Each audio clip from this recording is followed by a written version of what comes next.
So for those that don't know, Barry Lewis had COVID over the weekend. Barry, your first umpiring free weekend for many a year? Nearly 49. Is that right? Yeah. You've never missed a weekend? No. That's all. Bastard. COVID does things to you, that's for sure. Mm. All right. Let me just mute everyone. Okay. We don't have a coaching video today. I'm going to have a chat with one or two of the umpires that are lined up. I know one's online, the other one I'm wondering what's happened to, but anyway, I'll explain all that in a minute. Before we get on to that, just want to acknowledge the milestones. This weekend, 50 games goes to Darcy Wright in the field, Kim Barnden in the goal, and 100 games up for Brian Humble and Dean Garrett. Dean's a clubby these days with Smosh West Lakes women's B grade, but has done some umpiring with us in the past, and Brian has definitely been umpiring with us all the way through. So well done to you guys. Something out of the weekend, I had a phone call from David Brown from Brighton. There was a pair of shoes and 2 hoodies left in the change rooms at Brighton Oval. So if you are umpiring at Brighton and think you've left something there, let me know and I'll organise for them to get back to you. We had an interesting email from a female player talking about some communication she had with a club umpire. She was a B grade player. So we're just passing that back to the club to forward to the club umpire. But it's kind of a timely reminder that what you used to say to players, male or female, you could potentially get away with in the past. And these days, I guess standards have increased a bit. And in this case, it was pretty much the female player was told, young lady, I'm watching you. Now, her point is, it made her feel very uncomfortable, but would you be calling a male player young man or young boy? So she just didn't like it. And I guess just wanted to bring it to your attention. Just remember, when you're talking to players, talk to them like you'd like them to talk to you. And yeah, what may have been acceptable in the past may not be acceptable these days. So nothing more other than that. I just wanted to make the point. The last thing I wanted to mention, time's running out to become a member of the Umpires Association this year. And as per other years, only Umpires Association members will be considered for grand final appointments. My thinking all along is the Umpires Association does a lot for the group. Essentially, does things to help us as a group to come together socially, enjoy each other's company. Does a lot of things to help out, and we need to, I guess, support them. And if you're not prepared to support them by becoming a member, then I don't think you should be rewarded for a grand final appointment. So essentially, I'll send out the link to do that. And if we could all put our mind to making sure that you've done that in the near future, that would be good. All right. Any questions or comments from the weekend before we get on to having a chat to one or two of the umpires? Nothing come out of the weekend that anyone wants to bring up?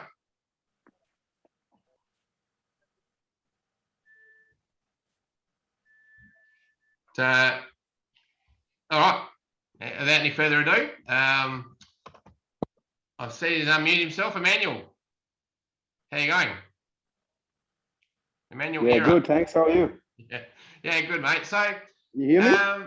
Last year we were able to have a chat with some of the South Australian field umpires on the panel of the AFL, and this year we've got a fairly unique scenario in that a couple of our umpires are being supported with the, I guess, the plan that one day you might be able to reach AFL, and Emmanuel is one of those. So Manuel, I thought it might be worth a chat. For those that don't know your story, give us a little bit of your background. You can talk a little bit about what's going forward. Zib Fielding is hopefully joining as well. Zib's messaging me at the moment. I think he's trying to find the link.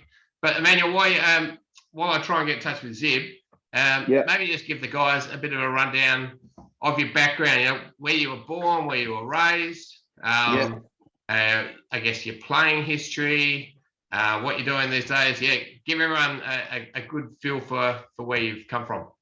Yeah. Can everyone hear me, or I think they should now, eh? Yeah, loud and clear, mate. Yeah, good day, guys. I haven't met everyone individually, but yeah, my full name is Emmanuel Ira. I'm 28 years old, and I was raised and born in Uganda for the first 10 years of my life. So yeah, how I eventuated to come to Australia was virtually through my dad's sister was living out here already. She had been sponsored by a local community to bring her 2 kids and herself to Australia. So she lived here since the late 90s. And then in 2003, she and the church got together to sponsor us. And she raised some money with the Stella Maris community, which is down sort of south of Adelaide, near Marin Shopping Centre. And they raised, some funds to bring 3 brothers I've got and 2 sisters and mom and dad to Australia.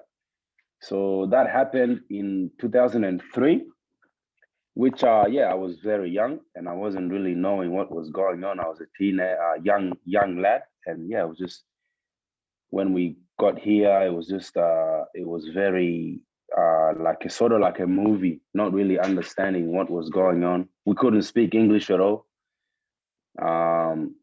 So that was sort of the journey from Uganda to here. And then I just started getting involved in school. I couldn't speak English, so I went to Bellevue Heights Primary School, and we learned English there. Just the basics about, good day, how you going, or couldn't say any of that stuff.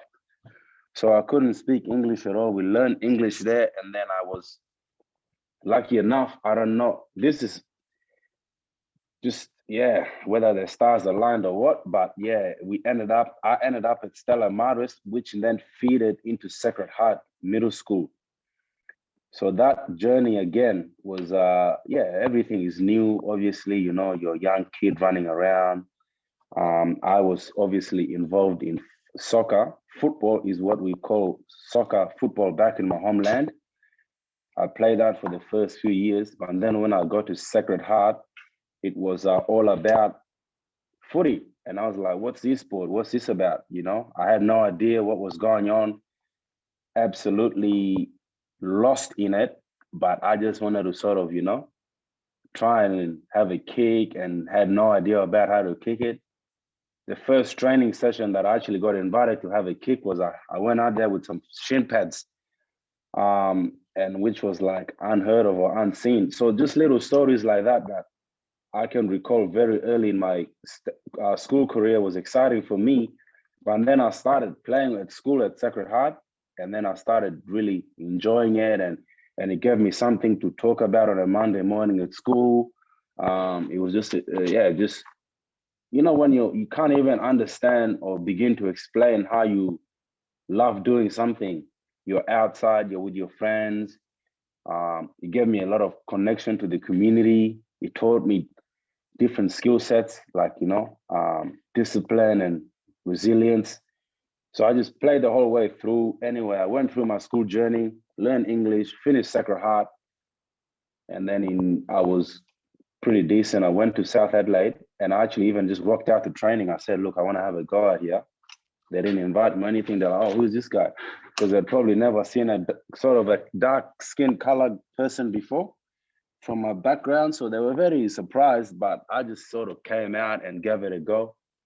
And from there, I went to played a few games in the under 15s and done all right. And then from there, I played 18s, and then I went to reserves, and then I played league football at South Adelaide. So through that school footy, I went from South Adelaide, and then Port Adelaide gave me the opportunity. I stayed there 5-6 years, just sort of, training, doing your day-to-day work. And I wasn't really doing too much in terms of, because I was convinced on trying to get to the AFL at that stage. I loved the game that much.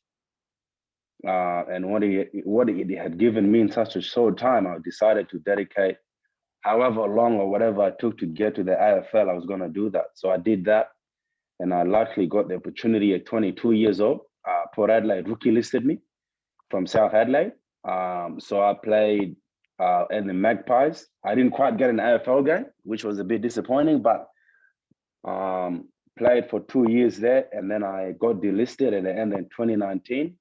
And from 2019, I went back to South Adelaide to give back to the community who first gave me the chance to even walk into their club. So I went back there, and everything I learned, I applied myself, I gave it back to them. But after getting delisted, it was a very difficult time for me because, what am I going to do now? So I've decided, I was drinking coffee at a cafe in the city at Luigi's Code. And one of the supervisors of a construction company walks past me and goes, "Hey, what are you doing for work?" And I just looked at him. I might probably go back to school and do a bit of study and stuff like that. And he was very shocked and surprised. And he said, "Look, man, you're a very fit young guy. There's an opportunity to do some concrete work. Are you interested?" And I said, "Yeah, why not? It keeps me out of trouble and, a bit of money in my pocket, whatever." I started working there, did that for the first 5 years. And now I said, I learned enough. I'm going to do it for myself. So the last year and a half, I started my own construction company in concreting. And I'm doing that now. I'm finishing off my uni degree. And then at the end of last year, the AFL have sort of came to me and approached me and saying, "Look, man, you've played the game for a long time. And with your background and diversity within the game, we think you'd fit well within our Player to Umpire pathway program. What do you think?" And I said, "Look, man, it's a great opportunity." And that's when they organized a meeting with Colin, myself, and Shane Harris at the SANFL, sat down and sort of had a chat about what the year would look like. And I haven't looked back since. I mean, it's been a very busy few, months or whatever, but I'm just enjoying this next chapter of my life and trying to, give it all I got. Everything I do, I sort of like to go 100%, man. So I know with this opportunity here and such great people around with like yourselves who have done it for such a long time, great things are going to happen. The end goal is to get to the AFL, but if I don't get there, it doesn't mean I failed it. I can walk away I've met some great people, and I've, left the game in a good place and made some great friends and, lived a good life. So, I mean, like, the AFL is not a certainty, but I'm just willing to do the best I can. And that's taking it week in, week out with the Adelaide Footy League to, see where it goes. But that's sort of the journey that I've been on, and what I'm doing now. Yeah, I'm really excited about, the next sort of, few years in my life. Cause it's been really exciting. And I know it's only gonna get better because I'm, a lot more mature now in my mind, and, a lot of solid people around me with, good contacts. So I'm just looking to, keep on growing as a person. But again, man, thanks for the opportunity. Firstly, man, to obviously come into the Adelaide Footy League and, be a part of such a great group. I know it's not an easy job to do week in, week out, but personally, I'm really, loving it. Yeah, you're doing awesome, Emmanuel. And before I talk a little bit about your umpiring and the opportunities you've had this year, I was on the phone to Zib, who is on the line. He'll come on shortly and tell his story. But I missed you talking about Uganda, and I heard you got sponsored to come over. But what made you and your family want to come to Australia? What was it about Uganda that made you want to move? So, Uganda, it's a good country, but opportunities are very limited. Very limited. And it's very difficult. Like, life there now, people are like, my own family right now still, they're calling me about not having food or water for the month, you know. So like it's very challenging in that regard. And the health system's not great. I mean, if you don't have the economic power, then it's basically yeah, man, it's just, yeah, you sort of, you know, struggle and just, yeah, try to survive as best as you can, man. But out here, like coming out here, man,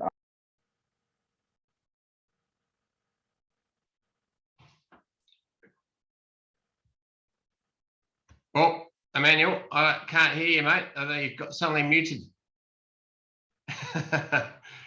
He's chatting to himself. I can't hear you. I don't think anyone else can either. can you hear me or not? Ah, there you can. Yeah. I don't know what happened. You just cut out there for a while. You were chatting to yourself there for a while. Yeah, what about now? Yeah. All clear, mate. All good. So, Yeah. So I guess I just give guys a little bit of a rundown of what's happened this year. Yeah. So yeah, after the meeting last year with Shane Harris and the guys from AFL, led by Adam Davis, have come on board to support. There's a couple of South Australian AFL umpires, Lee Housen and Craig Fleer, that have been providing some feedback, as well as all our coaches. You've sort of been overloaded with feedback somewhat. I guess you've jumped into A grade footy a bit quicker than normally. Like you've spent, half a season in B grade, and then a couple of weeks ago you jumped into A grade.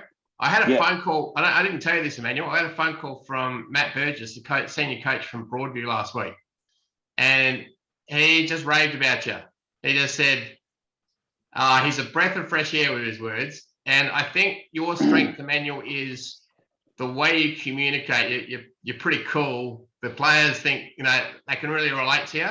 And Matt just said there were times where the game heated up a bit, and the way you spoke to them almost turned them being really worked up into suddenly becoming relaxed and smiling, and just the way you spoke to them was able to get the message across, just to calm down and focus on what they had to. So I think you've got plenty to learn from skill wise, and all the things that umpiring requires of you.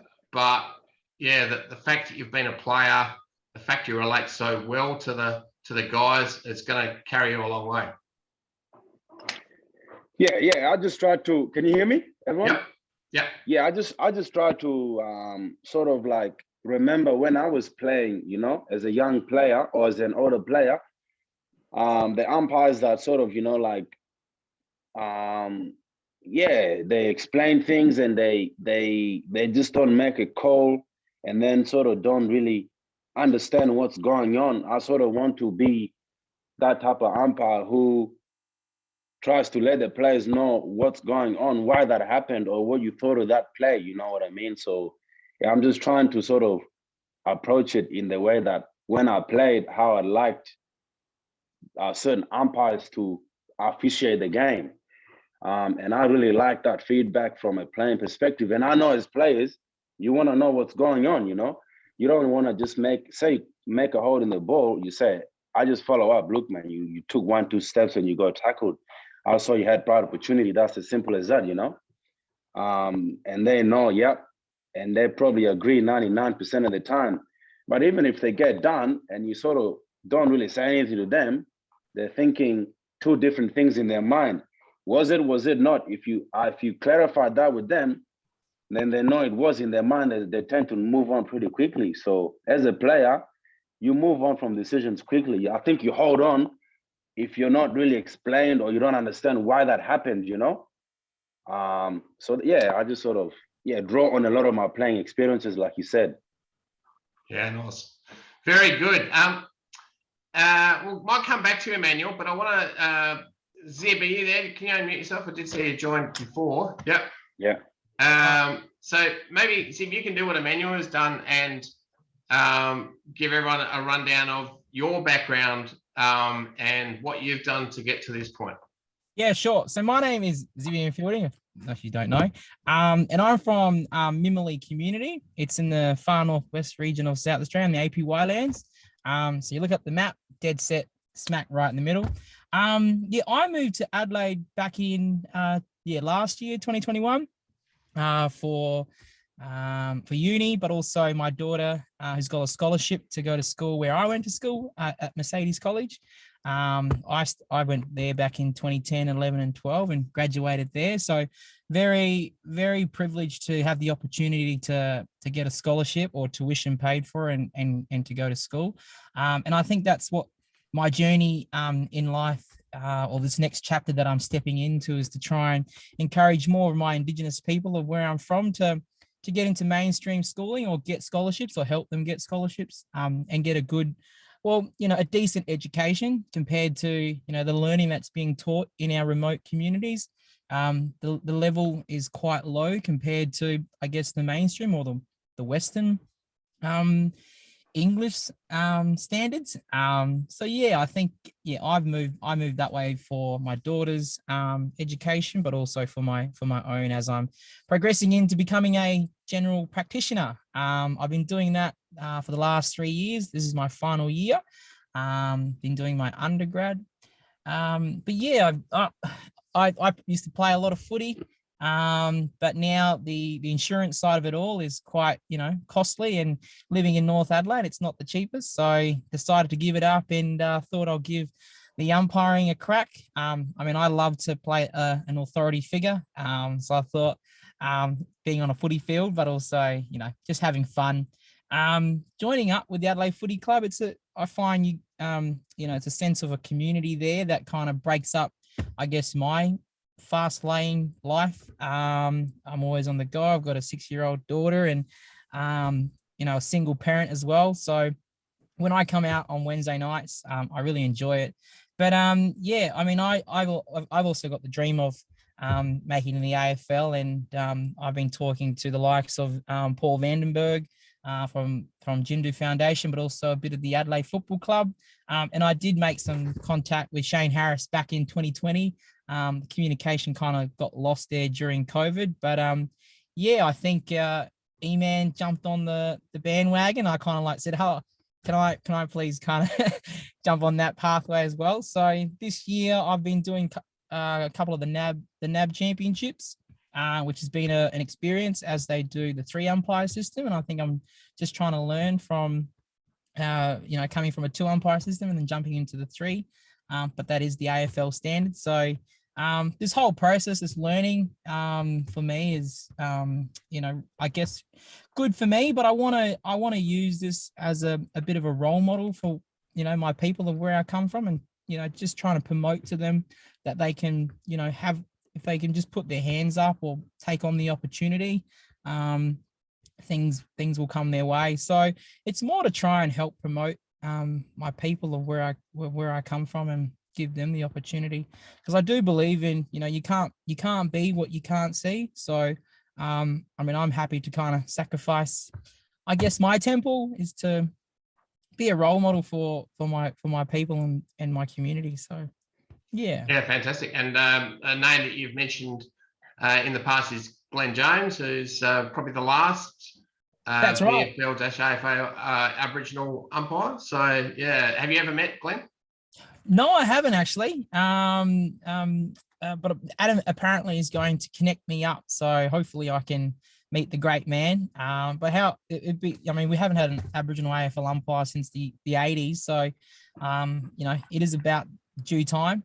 If I'm not that one, at least I've kind of set something up in South Australia and promoted something to get more Indigenous people across Australia to take on that. And something many of the guys wouldn't know is that you're awarded South Australian Young Person of the Year a couple of years ago. Tell us about that, and how did that come about? Yeah, so I'm the 2020 Young South Australian of the Year for South Australia. About 3-4 years ago, I did a couple of fundraising for a dialysis machine.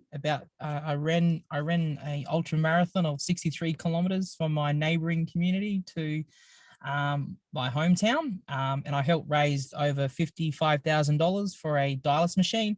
A lot of my people who are have chronic disease tend to go down the pathway of getting having dialysis, which they would have to be removed away from country. But yeah, I heard that the state government and the federal government were putting some money towards having a local dialysis unit based on the lands. And I wanted to, I guess, get some community activities going on, doing some health promotion in the communities, and managed to get, you know, quite a few other people to run the ultra 63-kilometer distance with me. So it was about bringing the community out, but also trying to promote for something that's very worthy and something that we very much need as a health facility. And we currently now do have we have dialysis out on the lands being delivered.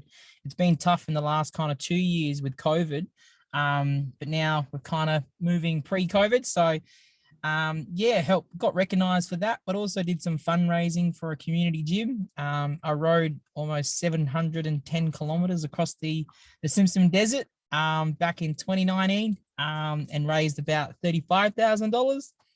But also did some marathon running. I've done about 3 majors so far. I've done New York Marathon back in 2016.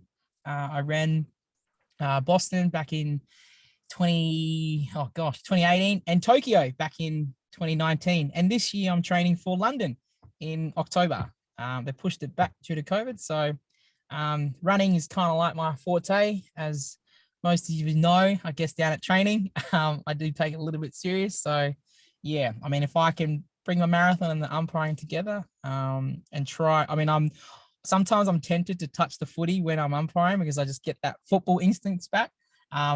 Yeah, but I'm just trying to stay away from all that. Yeah, so I got recognised for all of that and got named, Young South Australian of the Year. I was up against Ash Barty. She obviously took it out.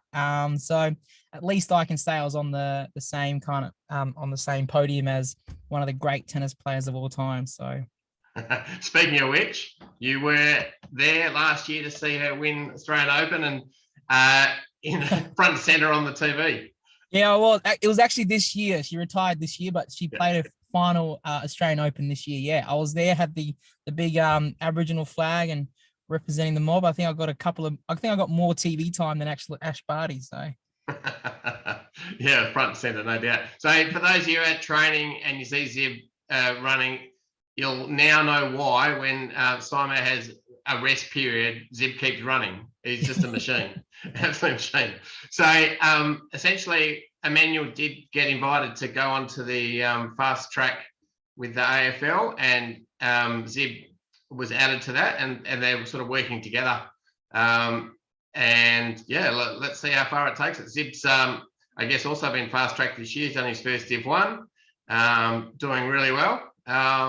So yeah, you guys have a lot of traits, a lot of characteristics which are going to take a long way, and amazing backgrounds, very inspirational. We've got a few minutes left. Has anyone got any questions of Zib or Emmanuel that they wanted to ask? Feel free to fire away.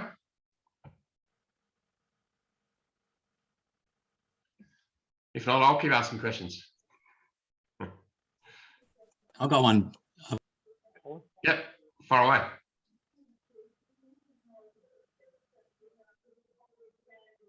Oh, yeah, was that Bowsy? Bowsy, you're muted, mate. Yeah. Rob Midland, looks like you're trying to say something as well. Yeah, Colin, I'd just like to congratulate both Emmanuel and Zibian on their leadership that they're showing for their communities and their ability to communicate back and provide. I just think it's fantastic, and well done to you both. Is it back on now, Cole? Yeah, all good, mate. You fire away. Thanks, Rob. That's nicely summarised. Fire away, Bowsy. Right, yeah. It's great to see Mullen down here. I'm his kulta, his older brother, because I've got family up that way, and he even went to school with some of the Aboriginal Bales. So it's fantastic seeing someone coming down from the Alangug lands coming down here to South Australia. So it's a tremendous achievement. Keep going. And Emmanuel, another Mullen, because he's a younger brother, because I'm older than everyone anyway, well, apart from Barry. So yeah, it's great to see you guys keep going. And anytime you want to talk to any of us, just make sure you do that. I mean, I always try to chat to you anyway. Right, thanks, Colin. Thanks. Good on you, Bowsy. I know you're a very proud Indigenous man. Actually, Emmanuel, we just want to unmute yourself. You're a part of a very special day at Salisbury North on the weekend. Tell the guys about that. Yeah, Indigenous round. Can anyone hear? Yeah, Indigenous round. So they had our Indigenous round there, which yeah, was a big event for the club. Oh, you've muted yourself again, mate. Try again. Emmanuel, I don't know what it is with your speaker. He's talking to himself again. So Salisbury North had their Indigenous round, and they had Gavin Wanganeen. As well. And all right, Emmanuel, we lost you there for a bit. Just repeat what you just said. Yeah, so I was involved in the first Indigenous round of the Adelaide Footy League, and it was Salisbury North versus Unley Jets. That's right. Yeah, no, it was good turnout, very well organized. Just to see the welcome to country, smoke ceremony, and then the way they had some very special guests there in Michael O'Loughlin and Gavin Wanganeen, two greats of the AFL, to kickstart their weekend, and just embracing the Indigenous culture was something that I was privileged and honored to be a part of. So yeah, it was a great outing. Salisbury, luckily they just got up. A few undisciplined acts, but yeah, good they got it done for their home team. Nice. So Barry, look like you unmuted yourself. You got something you wanted to ask? Yeah, excuse me. Zib, I just want to say that I chair the selection panel for those South Australian awards. And I can remember your application. You just shone, mate. You shone. And now I've seen you. I'm so pleased, and I'm so pleased we selected you. Oh, there you Thanks, go. Gary. Appreciate that, mate. Tough. Geez, small place, Adelaide, isn't it? Oh, I think Australia itself is bloody small. Everyone knows everyone. Yeah, and Zib, you sometimes go back to the APY lands and play up there. You want to tell us a little bit about that? Yeah, I come back up this. I don't play anymore. It's brutal up this way. Yeah, a lot of after hits. So I try to keep well and truly away. Otherwise, I don't think I'll return back to Adelaide. In one piece. So, but no, I do come back up. I do a bit of umpiring. I guess I bring that kind of tools that I've learned, and I really try to promote that in the community. And I guess just teach them a way of the way of how to umpire. There isn't really much training out here with the current sample. There's just been a bit of a changeover with the management, so it'd be really cool to kind of maybe even collaborate with the Adelaide Footy League along with Sample to actually get some umpiring training happening. But yeah, I mean, let's say 3 years ago, I would come back up home and fit in a few games. Mimily Blues, we tend to be in the finals, and the last kind of 9 seasons we've been in the prelims. Last year we was in the grand final, went down by 1 point. So I try to stay away from the field this time. Yeah, we have actually sent some umpires up in the past for the grand final, and I know there's probably a couple on the line that made that trip, and they always talk about what a great experience it was. Very unique. We've just about run out of time. Zib and Emmanuel, thanks for coming on and sharing your stories. Very inspirational. We'll all follow your progress very closely. I think we might not see much more of the Adelaide Footy League after this year. Let's hope you go on to the bigger and better things. But well done for your effort so far. You're doing a fantastic job. So it's a real pleasure having you in the group. So well done. All right, guys, that's all for today. We'll look forward to seeing you on Wednesday night. Thanks, guys.